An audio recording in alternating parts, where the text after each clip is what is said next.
अस्सलाम वालेकुम नाज़रीन, मैं हूं नईम खान। अपने डिजिटल प्लेटफॉर्म पर आपको खुशामदीद कहता हूं। उम्मीद है कि आप खैरियत से होंगे और अल्लाह आपको खैरियत से ही रखे। वीडियो में आगे बढ़ने से पहले आपसे रिक्वेस्ट कि हमारे चैनल को सब्सक्राइब करना मत भूलिएगा। वीडियो अच्छी लगी तो लाइक और शेयर जरूर कीजिएगा और बेल आइकन को भी प्रेस कर दीजिएगा। नाज़रीन, बिल आखिर वही हुआ, ट्रंप मान गया और हार गया। आखिर वही हुआ जो होना चाहिए था। ट्रंप मान भी गए और हार भी गए। सोशल मीडिया पर उनकी एक वीडियो वायरल हो रही है जिसमें वो ये कह रहे हैं कि ईरान एक ताकतवर मुल्क है, उसके लोग ताकतवर हैं, और वो ये कह रहे हैं कि मुझे तवक्को नहीं थी कि ईरान खलीजी ममालिक पर हमला करेगा। यानी इतना ताकतवर तो है कि वो वाकई किसी की भी परवाह किए बगैर उसने खलीजी ममालिक पर हमला किया। यही बात तो नाज़रीन हम काफ़ी दिनों से ये कहते आ रहे हैं कि ईरान को वो कहते हैं ना, फड़ना ते हिलाना बड़ा मुश्किल है, क्योंकि वो कौम ही ऐसी है, जंगजू कौम है, एक लड़ने वाली कौम है। और जब वो मज़हब के बेस पे आ जाती है, जिसको को बुनियाद बना दिया ट्रंप साहब ने कि ये मजहबी जंग है, तो फिर जब अगर मज़हब की तरफ आते हैं तो फिर वो लड़े हैं और फिर लड़के दिखाया ईरानियों ने। असल में बात यह है नाज़रीन कि ईरानियों की असल दरसगाह करबला है और वो ये जानते हैं। यानी आप अंदाज़ा फरमा लीजिए कि वो पानी बंद किया था ना यजीद ने, तो फिर ये साबित कर दिया था हज़रत अब्बास अलमदार ने कि वो जब चाहे पानी ले सकते हैं, कोई मसला ही कोई नहीं, तो पानी लेकर आए थे। तो फिर ये कौम जो उनसी है ईरान, ये पीछे हटने वाली नहीं है। नाज़रीन, अब ट्रंप साहब एक और शिकवा करते हुए नजर आ रहे हैं, यानी शिकवे पे शिकवा। कह रहे हैं कि नेटो ममालिक ने हमारी मदद नहीं की, हमने तो हमेशा इनकी मदद की। अच्छा, ज़रा हिस्ट्री उठा कर देख लें कि नेटो ममालिक पे जुल्म भी किए तो अमेरिका ने किए, कभी उनकी मदद नहीं की।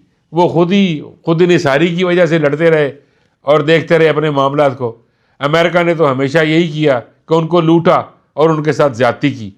अच्छा, अब वो ये कह रहे हैं कि हमारे साथ कोई भी नहीं है, अब हम अकेले रह गए हैं। तो मुझे वो नाज़रीन एक शेर याद आ गया, कोई हमदम न रहा, कोई सहारा न रहा, हम किसी के न रहे, कोई हमारा न रहा। जब आप किसी के नहीं थे तो कोई आपके साथ क्यों आएगा? आप अंदाज़ा फरमा लीजिए नाज़रीन कि फ्रांस, जापान, यूनान, बरतानिया, रूस, जर्मनी, दर्जनों ममालिक ने अपनाए हरमज खोलने के लिए माजत कर दी। उन्होंने कहा जी हम नहीं आ रहे। तो इसका मतलब ये हुआ कि अमेरिका और इजराइल जंग हार गए, क्योंकि पूरी दुनिया एक तरफ हो गई है। तो पूरी दुनिया का एक तरफ होने का मतलब ये है कि वो ईरान के साथ है। तो जब सारी पावर्स, जिनको सुपर पावर्स भी कहा जाता है, अगर वो ईरान के साथ हैं तो फिर तो वाकई ना कोई हमदम ना रहा, कोई सहारा ना रहा, फिर तो अकेले हो गए ना। तो अब इस वक्त अमेरिका बिल्कुल अकेला है, इजराइल भी बिल्कुल अकेला है। नाज़रीन, मुझे ट्रंप की ये बात सुनकर हंसी आती है कि जी हमने तो मदद की है सारों की और हमारी कोई भी नहीं मदद करता। कहाँ मदद की आप? मैं पहले भी अर्ज कर चुका हूँ नाज़रीन कि कहाँ मदद की है। अगर अफगानिस्तान के फौजियों को इस्तेमाल किया और बाद में फिर उनके साथ किया क्या, तो क्या किया उन्होंने, किसकी मदद की? नाज़रीन, ये वैसे भी हकीकत की बात यह है कि अगर आप किसी की मदद करते हैं डेफिनेटली आपकी को मदद करता है। तो अल्लाह पाक ने भी कहा ना कि आप इंसानों की मदद करें, दर्द दिल के वास्ते पैदा किया इंसान को, वरना ताआत के लिए कम न थे करो भी। मदद करो एक दूसरे की, अल्लाह की भी मदद आएगी। जब आप मदद ही नहीं करते तो फिर आप ये कैसे कहते हैं कि हम किसी की मदद कर रहे हैं? और कल आप ये कहे जा रहे हैं कि जी ये जंग जो सी है वो बराक ओबामा ने शुरू की थी। अरे भाई, कब शुरू की थी? आपने हरकत की है, पहले भी आपने हरकत की थी, अभी भी आप हरकत कर रहे हैं। जो होना चाहिए था वो हो चुका। वो क्या हुआ नाज़रीन? ईरान ने पाकिस्तान का जो ऑयल टैंकर था उसको हाबनाए हरम से गुजरने की इजाज़त दे दी, और वो जो टैंकर है वो बाहिफाजत सलामती के साथ कराची पहुंच चुका है। इस शिपमेंट की जो अदायगी है वो चीनी करेंसी युआन में की गई है। अब अंदाज़ा फरमा लीजिए कि डॉलर की हैसियत क्या रहेगी नाज़रीन। ईरान ने स्टार्ट ले लिया, ईरान ने खूबसूरत स्टार्ट लिया। वो चाहता है ईरान कि डॉलर को नीचे गिराया जाए और युआन को ऊपर लाया जाए।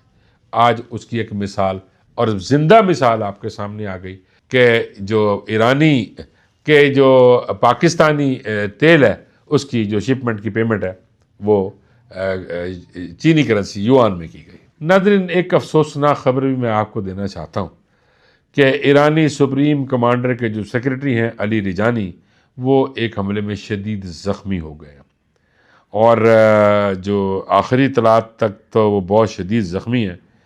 डेफिनेटली मैंने अर्ज़ किया ना कि जंग का हिस्सा है ये, गाजी हो जाना, लड़ना, शहीद हो जाना, ये जंग के हिस्से हैं। इसमें कोई कबाहत नहीं है कि इसमें कोई बड़ी आप ये कर रहे हो कि हमने ये कर दिया, होता रहता है। ये जंग है, जंग के अंदर हर चीज़ हो सकती है, पॉसिबल है, मुमकिन है। अब जबकि मैं ये वीडियो रिकॉर्ड कर रहा हूँ, अभी तक ईरान ने कोई तस्दीक या तरदीद इस पर नहीं की। नाज़रीन, मैंने परसों भी अर्ज़ किया था कि मुज्तबा अली ख़ामनेई कहाँ हैं, पर्दे से गायब हैं, किस जगह हैं। तो अब ये खबर आई है कि बरतानवी मीडिया ने यह रिपोर्ट की है कि मुज्तबा अली ख़ामनेई को खुफिया तौर पर रूसी जहाज़ के ज़रिए रूस भेज दिया गया, जहाँ पे उनकी टांग की सर्जरी की गई है। यानी नाज़रीन, ये वही हुआ जिस दिन आयतुल्लाह अली ख़ामनेई की शहादत हुई, उसी दिन ये टांग में भी ज़ख़म आए। तो वो अभी वहाँ पहुँचे हैं और वहाँ पे उनकी सर्जरी रशिया में कर दी गई है और अब वरूब सेहत है। नाज़रीन, कुवैती अखबार ये रिपोर्ट कर रहा है कि मुज्तबा अली ख़ामनेई को जो रशिया मुंतकिल किया गया है, वहाँ पे व्लादिमीर पुतिन की स्पेशल हिदायत पर उनकी सर्जरी की गई और फिर वो सर्जरी के बाद अब रूब सेहत हैं। नाज़रीन, ये जो इत्तलात सामने आ रही हैं, ये हमें नहीं आ रही। ये एक ख़ास यानी इम्पॉर्टेंट पर्सनैलिटीज़ उनसी हैं, उन्होंने ये इस खबर को ब्रेक किया, बल्कि ये बताया है। और वो कौन है? जो मुज्तबा अली ख़ामनेई के बिल्कुल करीबी अजीज़ हैं या उनके साथ साथी हैं उनके, उन्होंने ये कहा कि अब वो रूब सेहत हैं। ट्रंप ने यह कहा था कि मुज्तबा अली ख़ामनेई मारे गए। तो अब ये तमाम खबरें जो आई हैं और कुवैती अखबार ने भी इसको लिखा और कहा कि हमें अहम जो साथी हैं मुज्तबा अली ख़ामनेई के, उन्होंने ये बताया है। तो फिर अंदाज़ा करें कि वो ख़बर कहाँ गई कि जब उन्होंने कहा जी कि हमने तो उन्हें भी शहीद कर दिया है। अब ये ख़बर जब आई कि पुतिन जो इत्तेहादी है ईरान का, वो किस तरह उनको लेकर गए वहाँ पे, उनकी टांग की सर्जरी कराई और चंद दिनों के बाद वो वापस ईरान आ जाएंगे और अपनी कमान को संभाल लेंगे। नाज़रीन, नज़र आते हैं अपने प्यारे मुल्क पाकिस्तान की जानिब। पेट्रोल की वजह से यानी तेल की वजह से एनर्जी क्राइसिस, स्कूल बंद कर दिए गए और दफ्तरों के, सरकारी दफ्तरों के पेट्रोल जो से वो कम कर दिए गए, औकात कार बदल गए, किस हद तक काम करना है। लेकिन सदके जावा शाहजी दे जनाब सैयद यूसुफ रज़ा गिलानी साहब ने 12 करोड़ रुपए की गाड़ी ख़रीद कर एक मार्का बनाया और ये कहा कि जनाब जो कुछ होता ये करना ये कर लो, मैं तो ले ली। और फिर ये कहा गया कि ये सेनेट के बजट में से ली है। अच्छा, बजट सेनेट का हो, बजट कौमी असम्बली का हो, बजट सूबाई असम्बली का हो, नेशनल असम्बली का हो, पैसे तो पाकिस्तान के हैं, पाकिस्तान की आवाम के हैं। ये क्यों कहा जा रहा है कि जी ये सेनेट के पैसे हैं? अगर भाई सेनेट के नहीं है तो आपने फिर भी तो इस्तेमाल करनी थी। अब शाहजी ये बता दीजिए, उस गड्डी पे बैठ के कितना को मज़ा आ रहा है, सुकून आ रहा है, अमारत शो हो रही है। और उस गाड़ी में बैठ के गरीब को हकारत की नज़र से तो देखा जा रहा होगा ना, बड़ा मज़ा आ रहा होगा कि यार ये गरीब ने, मैं 12 करोड़ की गाड़ी में बैठा हूँ, मज़े कर रहा हूँ। नाज़रीन, इस मुल्क से किए, इस मुल्क में चाहे जहाज़ ख़रीदें, चाहे गाड़ियाँ ख़रीदें, चाहे और गाड़ियाँ ख़रीदें, ब्यूरोक्रेसी के लिए ख़रीदें, कैबिनेट के लिए ख़रीदें, अब तो मुझे लगता ये है नाज़रीन कि अब एक कश्ती भी ख़रीदनी चाहिए जो कि 20-25 करोड़ रुपए की आ जाएगी, बड़ी कश्ती, और उसको आपने हरमज़ के रास्ते गुजरवाया जाए, उस पर लिखा जाए ना कि ये पाकिस्तानी कश्ती है, क्योंकि ईरान पाकिस्तान का दोस्त है, प्यार करता है। तो उसमें अब तेल लेके ना कम से कम पाकिस्तान तो पहुँचे। गिलानी साहब, आपसे तो तवक्को अच्छे की थी, आप सैयद हैं, सरदार हैं, और आपसे तो तवक्को ये थी कि आप बिल्कुल दरवेशी की तरह, सूफ़ी बुज़ुर्गों की तरह नज़र आएंगे और काम भी वही करेंगे। लेकिन इत्थे ते काम होर हो गया, सूफ़ी एक साइड हो गया, बुज़ुर्ग एक साइड से हो गया, चेयरमैन सेनेट एक साइड से हो गया। अब ना सूफ़ी रहा ना जो बुज़ुर्ग रहे, अब सिर्फ़ और सिर्फ चेयरमैन सेनेट रहे। तवक्को नहीं थी आपसे कि पाकिस्तान के अवाम का खून पसीने की कमाई थी। पहले भी आपके साथ मसला हुआ, फिर उसको सेटल किया। ये गवर्नमेंटां ते आनी जानियां ने, अल्लाह ना करे फिर कोई मैटर ना बन जाए।